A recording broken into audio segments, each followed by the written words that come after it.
Eclesiastes, capítulo 1. Eclesiastes, capítulo 1, do versículo 4 ao 11, e depois do 12 ao 18. Livro de Eclesiastes, Antigo Testamento, capítulo 1, praticamente ele inteiro, mas a partir do versículo 4. Livro de Eclesiastes, capítulo 1, versículo 4 diz: Geração vai, geração vem, mas a terra permanece para sempre. Levanta-se o sol e põe-se o sol, e volta ao seu lugar, onde nasce de novo. O vento vai para o sul e faz o seu giro para o norte. Volve-se e revolve-se na sua carreira e retorna aos seus circuitos. Todos os rios correm para o mar, e o mar não se enche. Ao lugar para onde correm os rios, para lá tornam eles a correr. Todas as coisas são canseiras tais, que ninguém as pode exprimir. Os olhos não se fartam de ver, nem se enchem os ouvidos de ouvir. O que foi o que há de ser, e o que se fez isso se tornará a fazer. Não há nada, pois, novo debaixo do sol. Alguma coisa de que se possa dizer, vê, isto é novo? Não. Já foi nos séculos que foram antes de nós. Já não há lembrança das coisas que precederam, e das coisas posteriores também não haverá memória, dos que hão de vir depois delas. Eu, o pregador, venho sendo rei de Israel em Jerusalém. Apliquei o coração a esquadrinhar e a informar-me com sabedoria de tudo quanto sucede debaixo do céu. Este enfadonho trabalho impôs Deus aos filhos dos homens, para neles afligir. Atentei para todas as obras que se fazem debaixo do sol, e eis que tudo era vaidade, e correr atrás dos ventos. O livro de Eclesiastes, muitos teólogos estudiosos dizem que ele foi escrito por Salomão, o rei Salomão. Alguns não, porque não tem uma evidência clara de que foi ele que escreveu. Mas os atributos dados a esse livro, a forma como é escrito, dizendo que é um filho de Davi, que foi rei de Jerusalém, tendenciam a crer que realmente foi ele que escreveu esse livro. Ou foi para ele, durante a época dele e tudo mais.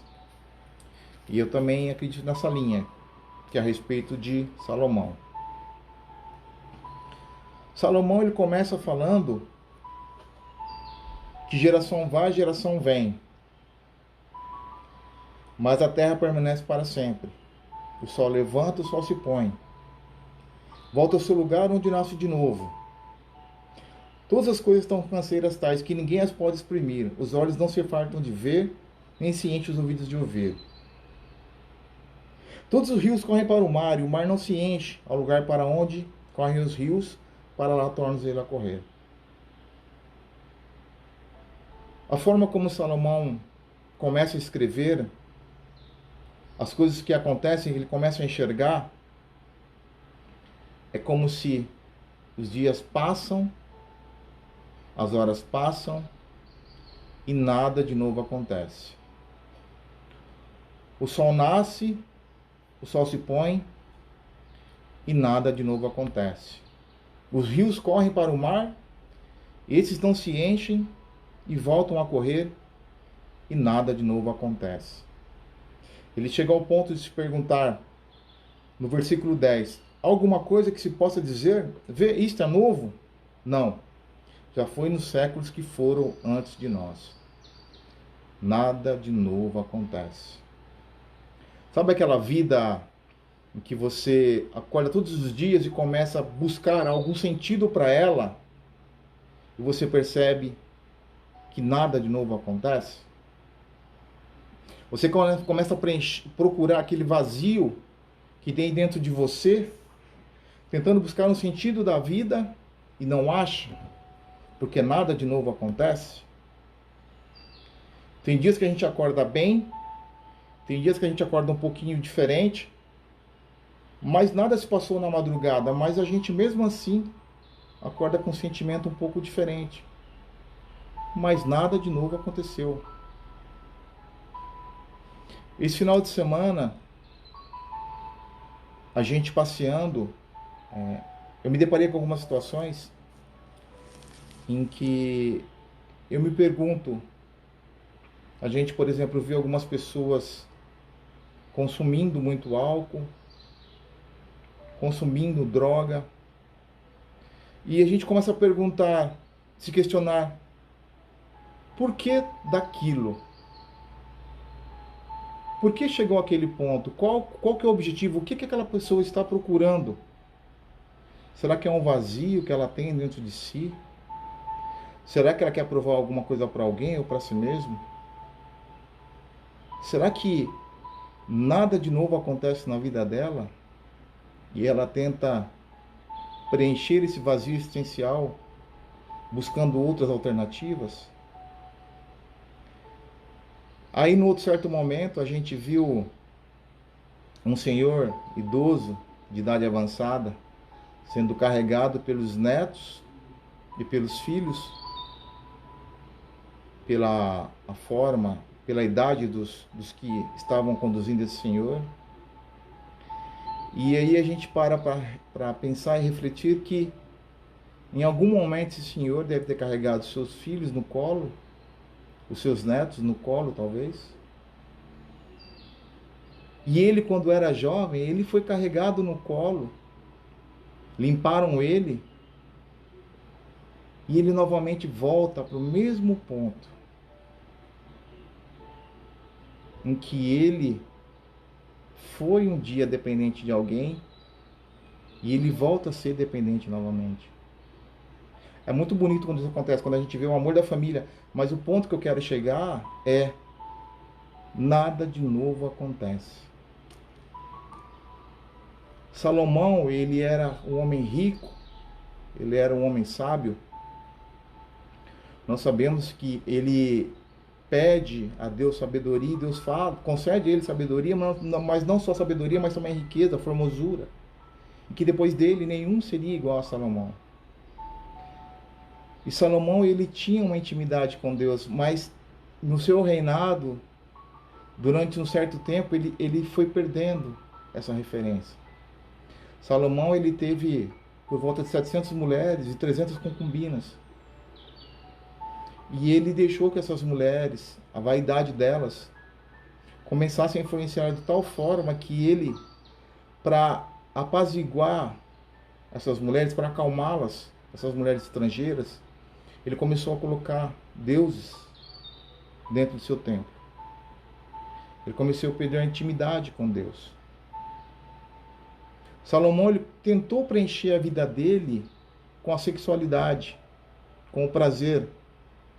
Mas lá no final da sua vida, que é o que dá a entender quando ele escreve esse livro, ele para, pensa e vê que tudo que ele fez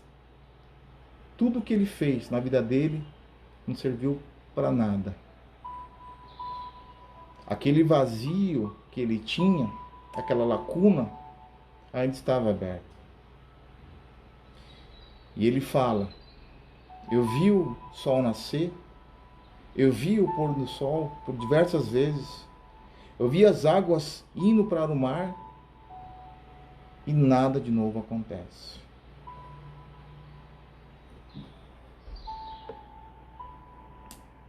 E na nossa vida? Será que a gente, assim como Salomão, algumas vezes a gente não se pega se perguntando por que nada de novo acontece? Nada de novo acontece.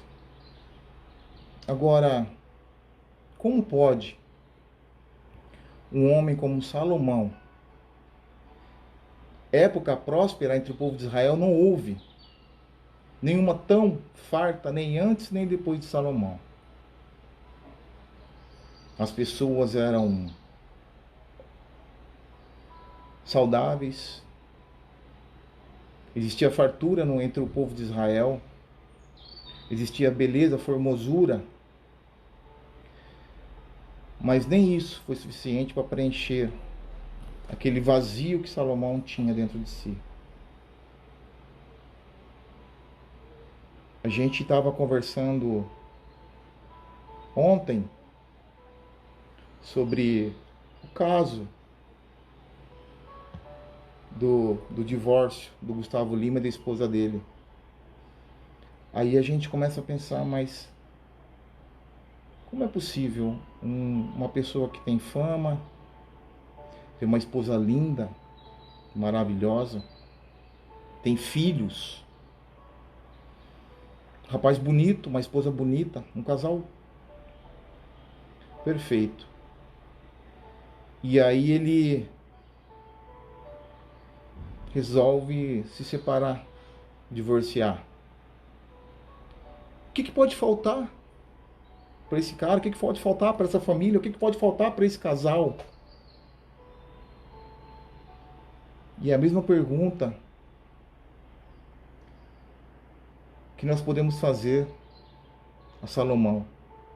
Como é possível, diante de tantas coisas, tantas bênçãos, ainda ter um vazio existencial, talvez? Algumas pessoas, quando chegam ao ponto de se entregarem em busca de algo que complete esse vazio interior, elas podem falhar de duas maneiras. Elas podem falhar positivamente, tentando buscar dinheiro, fama, sexo. Ou ela pode falhar negativamente, quando ela desiste de viver. Mas tem algo que acontece nas duas coisas. Ela falha. Ela falha.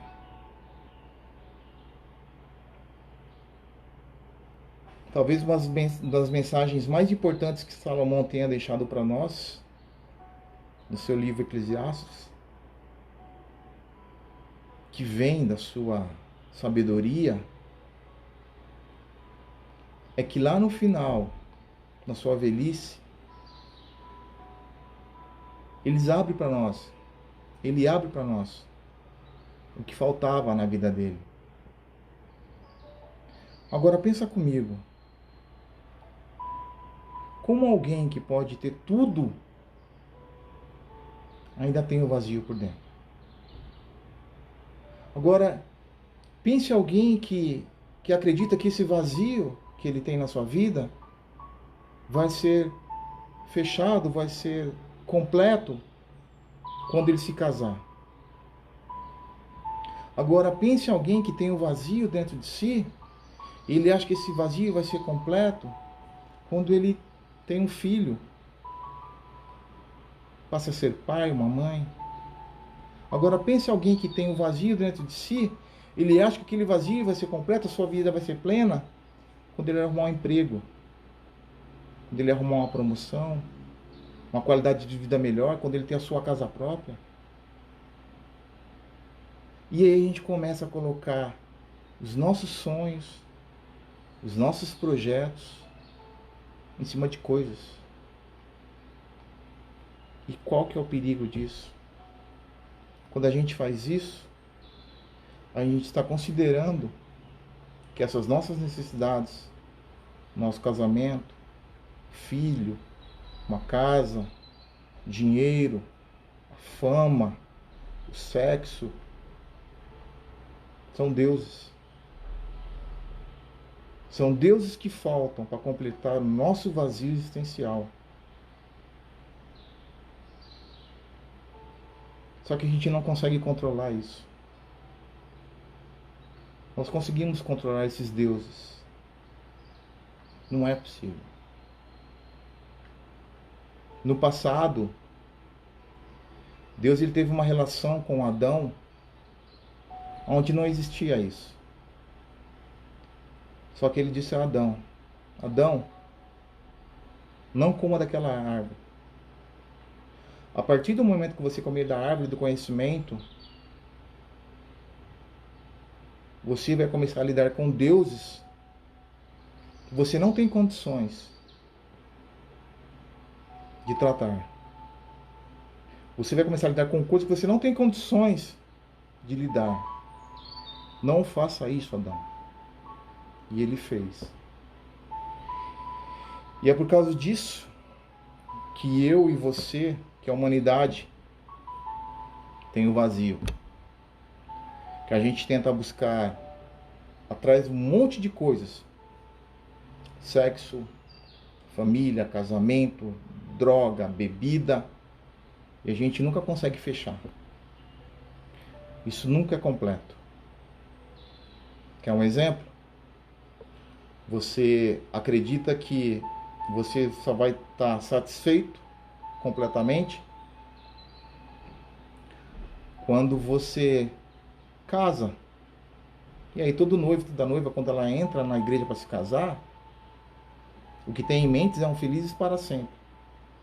E a partir daquele momento, o seu Deus passa a ser o seu casamento.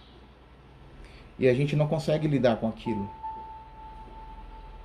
E aí, quantos divórcios não acontecem? Quando os filhos nascem e a gente vai na maternidade buscá-los, a gente imagina filhos que crescem perfeitos, saudáveis, inteligentes. E aí eles adoecem e a gente não consegue controlar aquele Deus. Está fora do nosso alcance, fora do nosso controle. A gente deposita a nossa felicidade em cima de um carro e a gente compra um carro e a gente começa a viver para aquele carro durante alguns dias. Mas depois passa. Aquilo que era uma novidade deixa de ser. Aí você pensa no próximo carro e aquele buraco que você achava que tinha fechado, ele retorna, ele aparece. Eu acredito que o Gustavo Lima, ele tem um vazio existencial enorme dentro dele. Que nós olhando de fora, acha que o dinheiro, a fama, o casamento, os filhos vão se mudar de uma tal forma que aquele vazio ele seja completo. Mas aí vem um divórcio e a gente vê que o mais importante para fechar aquele vazio ele não encontrou. Ele não foi atrás. E aí se eu tenho dinheiro, se eu tenho fama, se eu tenho fortuna e a minha vida está infeliz, onde que está o erro? Meu casamento. Então eu vou me divorciar e vou para uma próxima e aí eu vou conseguir fechar. Vou me completar. E aí você sai de um casamento, vai para um outro, tem um filho, tem um outro, tem um emprego, vai para um outro, tem uma promoção, vai para outro. E aquele vazio nunca fecha. Sempre vai estar aberto, exposto.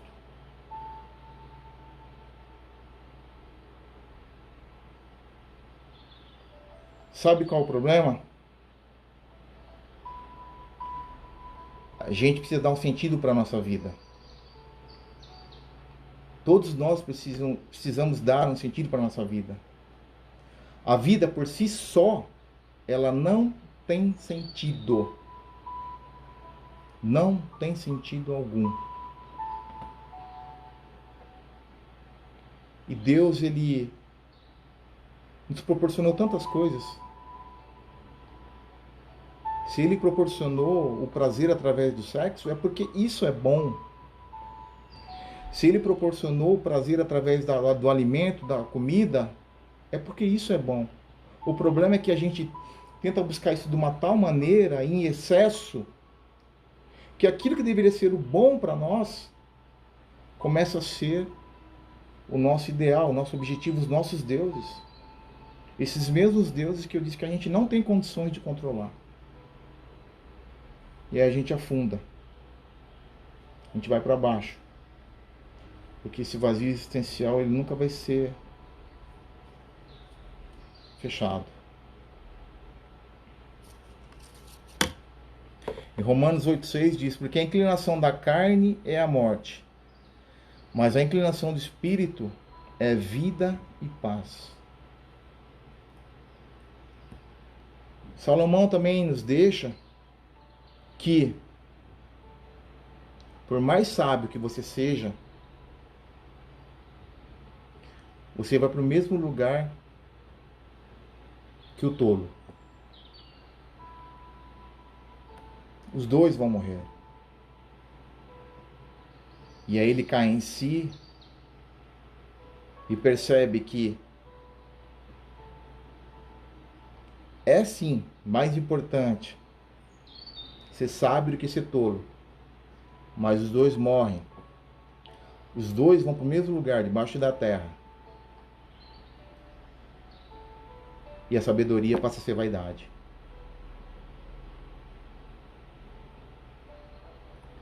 Em Lucas 12:25 diz: Ora, qual de vós, por mais ansioso que seja, pode acrescentar um côvado à sua estatuta? Ou seja, qual de nós, por mais ansiosos que podemos ser, podemos acrescentar um pouco mais à nossa vida? Nenhum de nós. Nenhum de nós. Você percebe que muitas vezes, por melhor que seja a nossa intenção, o resultado muitas vezes é totalmente contrário à nossa intenção? Já parou para perceber nisso? Exemplo, a gente pensa em acabar com a fome em um país e é desenvolvido um remédio, um antibiótico, e a mortalidade infantil começa a reduzir, as pessoas começam a morrer com mais tempo e a fome volta a ressurgir. Você traz a tecnologia para resolver um monte de coisas, só que aí as pessoas começam a usá-las de forma errada, e aquilo que era para trazer as pessoas para mais próximas de si, acaba fazendo com que elas fiquem cada vez mais distantes. Por mais bom que seja a nossa intenção, muitas vezes o resultado é diferente.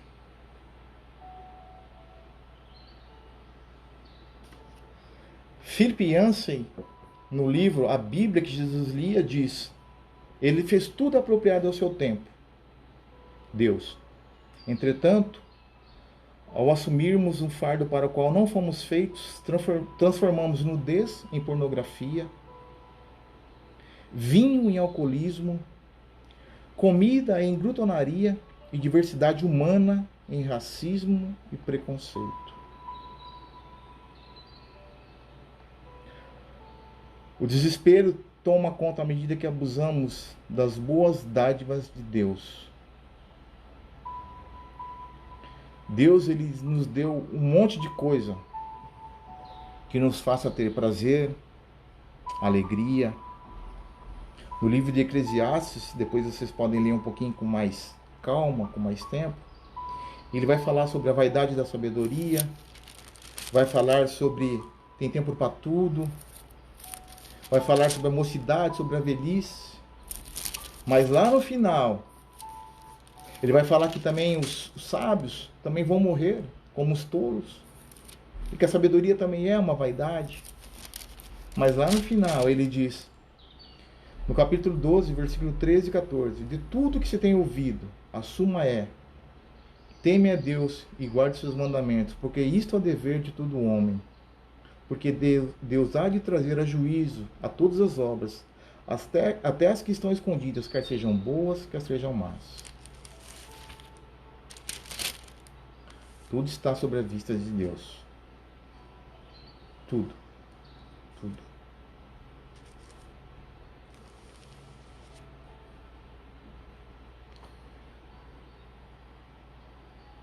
Filósofo Blaise Pascal, ele diz que às vezes ele trata a sua fé como uma espécie de jogo.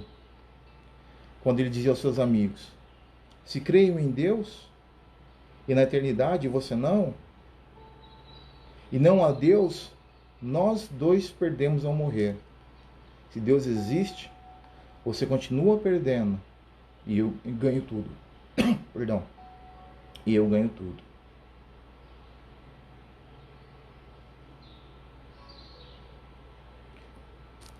No capítulo 1, versículo 14 de Eclesiastes, ele diz, Salomão dizendo: Atentei para todas as obras que se fazem debaixo do sol, eis que tudo era vaidade e correr atrás do vento.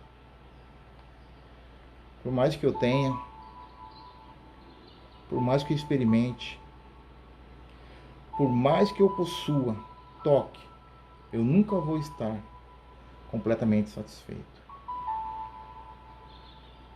Nunca vou estar. No livro de Eclesiastes, ele fala sobre muito correr atrás do vento. Ele fala sobre vaidade 35 vezes. Mas tem uma outra palavra que ele fala 30 vezes, que ele cita, que é debaixo do sol. Salomão, ele fala que tudo é igual debaixo do sol. Tudo é igual. Nada muda. O vazio existencial que ele tem, nós temos embaixo do sol. Mas aí há um reino que vem depois do Salomão, que diz que o seu reinado não são de pessoas ricas, pessoas bonitas, pessoas perfeitas, pessoas cheirosas, formosas, pessoas sábias. Não. Esse reinado que vem depois, ele diz que o seu reino é formado por pessoas doentes, aleijados, sujos, pecadores. Mas ele diz que o seu reinado é imensuravelmente superior ao reinado de Salomão. Ele é tão grande, tão superior, que em Lucas 12, 27 diz: Considerai os lírios como crescem, não trabalham nem fiam. Contudo vos digo, que nem mesmo Salomão, em toda a sua glória, se vestiu como um deles. O que o Salomão quer ensinar para mim e para você, que ele deixa, e talvez seja a sua maior mensagem, guiada pelo Espírito Santo, quando ele escreveu essa carta, esse livro de Eclesiastes, é que nós precisamos parar de olhar embaixo do sol. Nós precisamos parar de olhar por debaixo do sol. Porque enquanto a gente continuar a olhar por baixo do sol, como ele mesmo fala, como ele mesmo cita 30 vezes, aquele buraco, aquela ferida, aquela falta, aquele déficit existencial, ele vai continuar. E aí ele fala pra gente, olha, eu demorei, mas eu aprendi lá na minha velhice que nós precisamos começar a olhar por cima do sol. Nós precisamos começar a olhar não aquilo que é visível, como o casamento, como o filho, como o dinheiro, como a fortuna, como a saúde. Nós precisamos começar a olhar aquilo que está acima do sol, aquilo que é invisível. E aí, quando a gente começar a deixar de olhar para o reino como o reino de Salomão, e começarmos a olhar o reino de Cristo, o reino onde os seus súditos, as pessoas que irão viver com ele são pessoas pobres, pessoas doentes, pecadores, aleijados. Aí sim, aquele buraco existencial, ele vai deixar de existir. Aí sim a gente vai ser completo. Aí sim a gente não vai precisar mais correr atrás de carro, de fortuna, de casamento, de filhos. Salomão, ele precisou de muitas coisas para tentar justificar o seu reino. Mas o reino de Cristo, ele precisou de uma cruz só. De um único ato. Um ato que não é meu, nem seu, nem de Salomão, nem de ninguém. Um ato que é o próprio Jesus fez. na cruz do Calvário. É desse reino que a gente precisa buscar, é esse reino que a gente precisa procurar, é esse reino que a gente precisa olhar. Não é para o visível, mas para o invisível. Não é aquele que está embaixo do sol, mas aquele que está acima do sol. E aí sim a gente vai encontrar paz que nós tanto buscamos. Aí sim a gente vai encontrar a eternidade. Aí sim a gente vai encontrar aquilo que nos falta e que nós não temos, que nós ainda não encontramos. Vamos orar. Pai amado, Senhor Deus, obrigado, Pai, pela mensagem de Salomão. Obrigado porque nos seus últimos dias ele nos deixou uma mensagem tão forte, Pai. Não é uma mensagem que ele aprendeu, mas que ele vivenciou. Que ele tinha tudo, Pai. Ele tinha sabedoria, ele tinha formosura, ele tinha riqueza. Mas ele entendeu que na sua existência faltava algo. Que ele via o sol se pôr, o sol nascer, as águas irem para os rios. Ele pôde ter prazer na sua sabedoria, mas mesmo assim faltava algo, Pai. Que ele cita no final do seu livro, que é a presença de Deus. Que a nossa existência nessa terra, nessa vida, não faz sentido, Pai, sem a presença de Deus. Que nós precisamos parar de olhar para as coisas terrenas, nós precisamos parar de procurar essa peça que falta no visível, Pai. Nós precisamos parar de olhar para o que está abaixo do sol. Salomão nos direciona, Pai, para buscarmos aquilo que está acima do sol. Para buscarmos no invisível, Pai. Para buscarmos aquele reino em que nós não precisamos ser perfeitos, limpos, ricos, termos dinheiro, fama. Aquele reino que é formado por pessoas pobres, pessoas sujas, paralíticos, doentes, que é o reino de seu Filho Jesus, Pai. Salomão ele buscou tanta coisa, Pai, tanta coisa acumulada, mas Cristo, com uma única coisa, Pai, com a cruz, ele consegue nos dar esse reino, Pai, que nós tanto precisamos e buscamos. Nós buscamos em lugares, em locais, em coisas erradas. Clareia a nossa visão, Pai, clareia a nossa vida, clareia a nossa família. Nos faça enxergar, Pai, o que de fato faz sentido, o que de fato traz sentido a essa vida. Que deixamos de ser apenas corpos vagando por esse mundo, mas que possamos ser alguém que venha fazer parte do seu reino e seja diferente, Pai. Um sal para a terra. É o que pedimos. Em nome de seu Filho Jesus Cristo, Pai. É em nome deste que nós oramos, agradecemos e rendemos glórias para hoje e sempre, Senhor Deus. Amém, Pai amado. Que Deus nos abençoe.